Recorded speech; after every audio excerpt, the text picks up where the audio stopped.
Salut la team Parents Solo, content de vous retrouver pour cette nouvelle vidéo. Aujourd'hui, le thème du jour, c'est est-ce qu'il faut faire des études à nos enfants? Il y a 20 ans, on ne se posait pas trop la question, on était dans un modèle où finalement il fallait passer par les études amenaient un diplôme et le diplôme amenait un emploi, en général de salarié.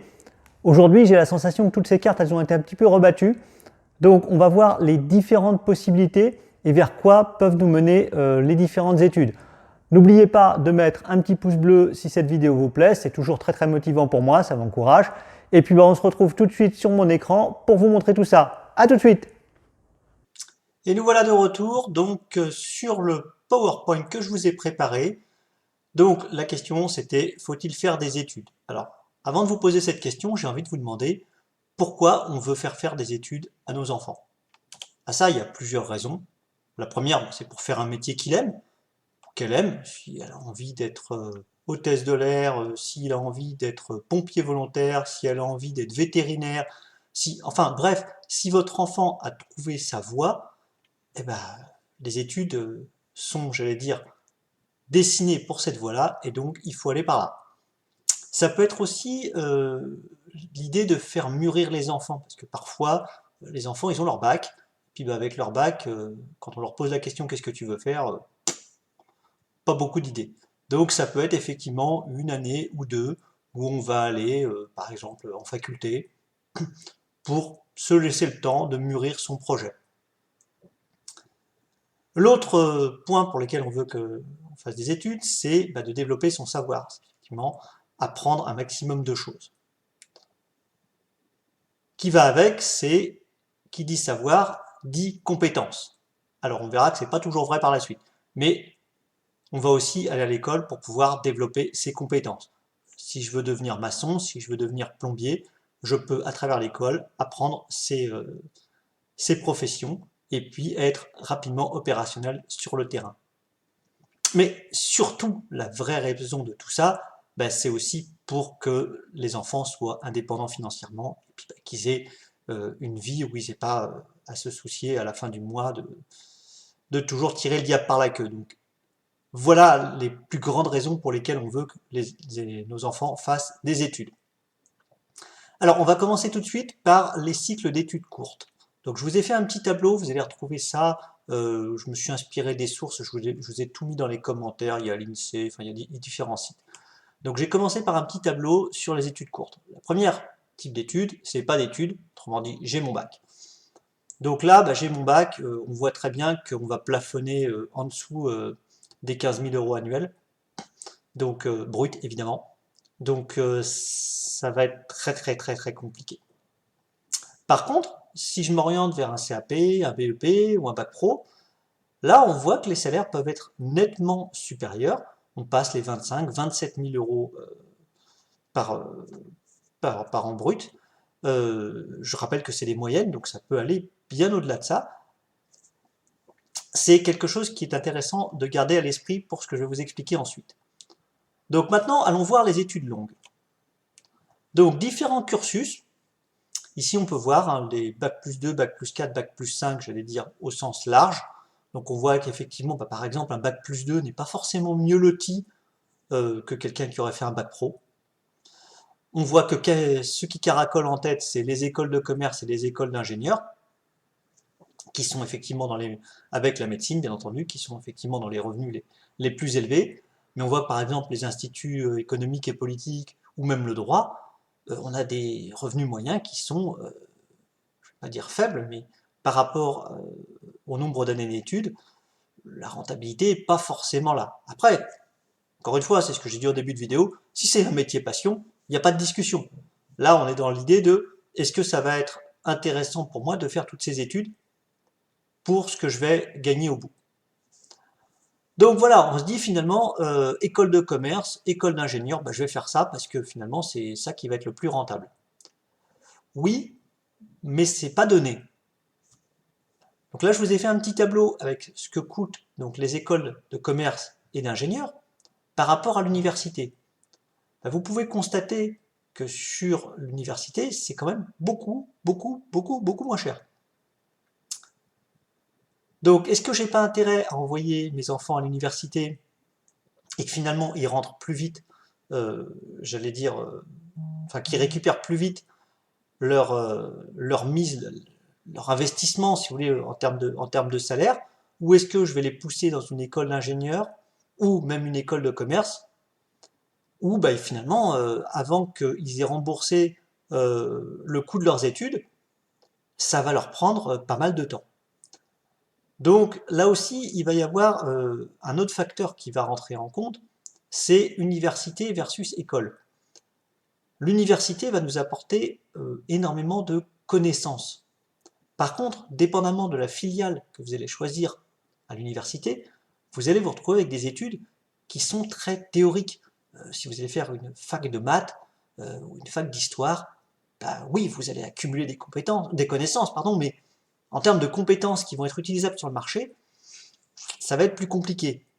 A contrario, effectivement, une école de commerce, bah, le commercial, il va s'intégrer dans une société sans aucune difficulté, à peu près la même chose côté ingénieur, parce qu'on va lui donner des compétences qui sont, j'allais dire, rapidement utilisables en entreprise.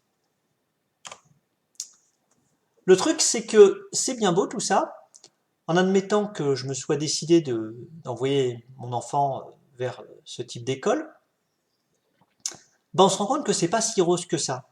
Parce que là, je vous ai sorti un petit tableau qui doit venir de la Syntec, je crois, où on se rend compte que finalement, bah, un étudiant sur deux, avec un bac plus 5, ne trouve pas d'emploi. Oui, ne trouve pas d'emploi. Donc, vous avez payé 50 000 euros, même un peu plus, pour l'envoyer dans une école de commerce, pour finir chez Pôle emploi. Donc, attention, c'est pas forcément toujours la meilleure solution. Là aussi, on se rend compte qu'il y a des grandes disparités, bah déjà entre les hommes et les femmes, malheureusement on en est toujours là, et au niveau de la spécialité. Si vous êtes dans le top des écoles d'ingénieurs, vous avez 80% de chances de trouver un boulot, donc vous inquiétez pas, si vous avez fait Polytechnique, il n'y a pas de sujet, vous aurez un boulot. Par contre, si vous êtes sur des écoles, tu vas dire, moyennes, eh ben, on se rend compte que l'école de commerce est à 49%, l'école d'ingénieur est un petit peu mieux, il y a 60%. Donc voilà, faites bien attention à ce point-là, parce que un bac plus 5 ne veut plus dire aujourd'hui un emploi au bout, forcément. En revenant justement sur ces histoires de salaire, je vous ai trouvé un petit tableau qui vous montre en fait à quel point le diplôme va être important. Pas finalement, pas tant, parce qu'on se rend compte que le diplôme est important à 8%, et seulement 8%. Alors vous allez me dire, mais c'est quoi qui fait que je vais être bien payé? Alors, l'ancienneté, l'expérience, en France, ça a encore un impact énorme. La fonction, c'est-à-dire dans quelle branche vous allez vous situer. On l'a vu déjà un petit peu tout à l'heure dans les premiers slides, on a dit que si on était capable d'aller prendre des postes qui étaient sur certains secteurs, notamment dans le commerce ou pour les ingénieurs, on va avoir une rémunération supérieure, et puis il va y avoir effectivement la taille de l'entreprise. Là, la logique elle est simple, plus l'entreprise est grosse, plus vous avez une chance d'obtenir un salaire intéressant. Alors vous allez me dire, c'est très très bien Guillaume tout ça, ok, bah j'ai bien compris tout ce que tu m'as dit, mais moi, le salariat, j'y crois pas, c'est pas ma voie, j'ai pas envie de faire ça. Alors justement, je vous ai proposé un petit tableau avec ce que gagnent en moyenne, j'allais dire les professions hors salariat, donc les professions libérales, les commerçants et les différents secteurs. Là encore, on se rend compte qu'il y a de sacrées disparités. Si vous travaillez par exemple dans la santé, si vous ouvrez une pharmacie, bah, c'est sûr que vous allez avoir des revenus qui vont être conséquents. Si vous ouvrez une entreprise de transport ou de services aux particuliers, et bah, vous allez avoir des revenus qui sont beaucoup moins sympas.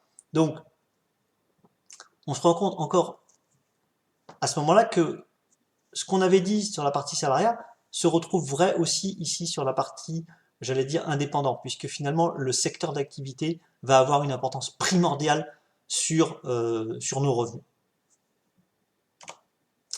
Voilà pour terminer cette vidéo, j'avais envie de vous faire partager 4 grandes conclusions. La première, c'est que bah, finalement faire des études longues aujourd'hui n'est plus du tout une garantie. on l'a vu, parce que c'est pas forcément déjà une garantie d'avoir un emploi, je vous rappelle, une chance sur deux. D'autre part, on a vu que certaines études courtes dans les bons secteurs peuvent être bien plus rémunératrices que finalement des études longues. Il faut privilégier la compétence sur la connaissance. Je vous reprends l'exemple de la faculté. Si vous avez une faculté qui va vous donner un diplôme sur une spécialité particulière qui va pouvoir être exploitable dans l'entreprise, vous allez avoir une compétence. Si vous allez avoir de la connaissance théorique, finalement vous aurez beaucoup de mal à la faire valoriser dans votre parcours professionnel. Autre constatation, le salariat n'est pas forcément aujourd'hui le seul ni même le meilleur chemin, puisque finalement il y a plein de chemins maintenant. On se rend compte que le salariat, finalement, c'est quelque chose qui est, je ne vais pas dire amené à disparaître, mais qui a moins la cote. Aujourd'hui, on se retrouve avec beaucoup de gens qui font des autres entreprises, qui partent sur ce type de fonctionnement. Et je pense que on va aller encore plus loin dans ce fonctionnement-là. Et donc ça m'amène au dernier point, que probablement nos enfants auront plusieurs métiers. C'est terminé l'époque où on rentrait à 18 ans dans une boîte et on en sortait à 62. Ça, faut oublier. Donc on aura plusieurs métiers. Déjà, notre génération, c'est comme ça. La génération qui va nous suivre, ça sera encore plus comme ça. Donc, le diplôme, oui, ça va être important à un moment donné, mais ça ne va pas clairement déterminer tout le reste de sa vie. Donc, il ne faut pas non plus, en tant que parent, faire une fixette absolue sur le diplôme. Voilà, je vous laisse là-dessus. Je vous remercie d'avoir suivi cette vidéo.